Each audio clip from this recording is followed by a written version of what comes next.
ikaw, ang corny mo, ha? Sisilip lang naman tayo, eh. Hmm?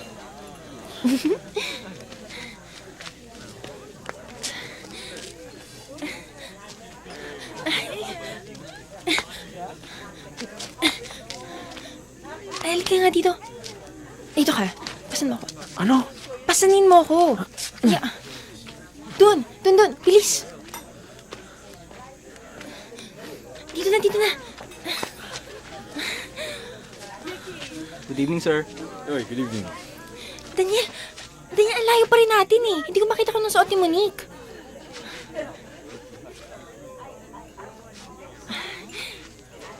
Tara, Saan tayo? basta.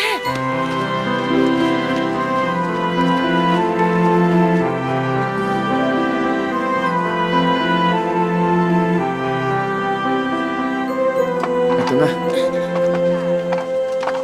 Sige, tayo mo dyan. Our children are back from abroad.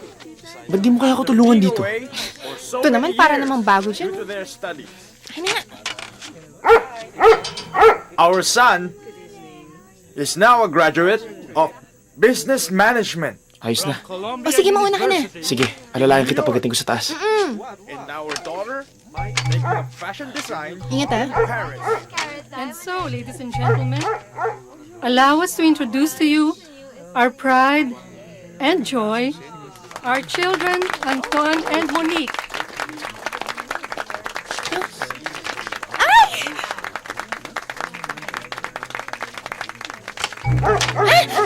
Hoy! Alis! Alis! Hoy, Chupi! Andrea! Tulong! Tulungan niyo po ako! Tulungan niyo po ako! Bakit nagkakagulo? Nakagat po siya ng aso!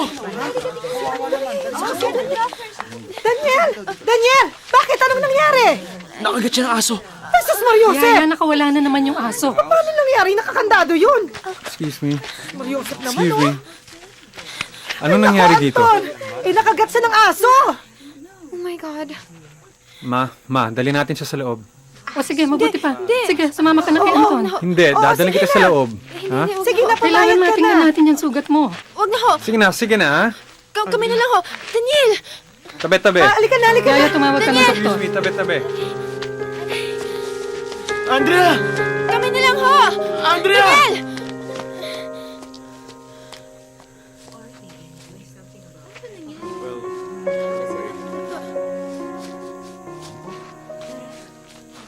Daniel?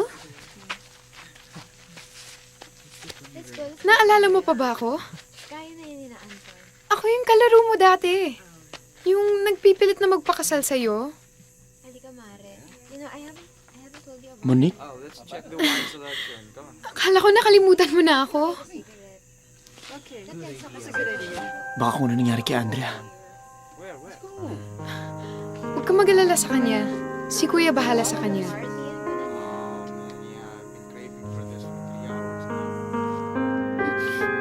Uuwi na lang po ako.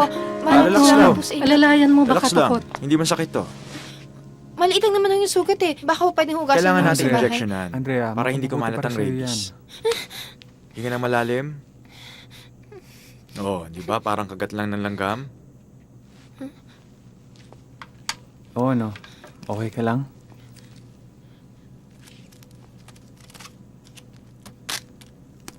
Andrea, mabuti pa siguro magpahinga ka muna.